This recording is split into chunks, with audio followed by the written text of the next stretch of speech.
Les représentants du peuple français, constitués en Assemblée nationale, considérant que l'ignorance, l'oubli ou le mépris des droits de l'homme sont les seules causes des malheurs publics et de la corruption des gouvernements, ont résolu d'exposer dans une déclaration solennelle les droits naturels, inaliénables et sacrés de l'homme.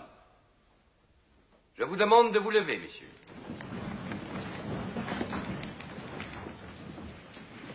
Article 1er. Les hommes naissent et demeurent libres et égaux en droit.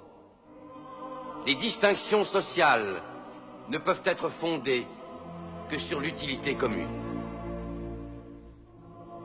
Ces droits sont la liberté, la propriété, la sûreté et la résistance à l'oppression.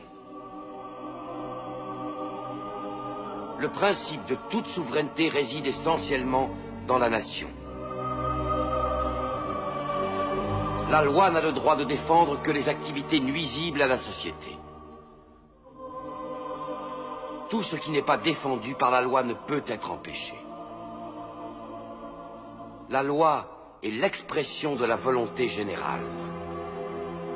Tous les citoyens étant égaux à ses yeux, sont également admissibles à toute dignité, place et emploi public.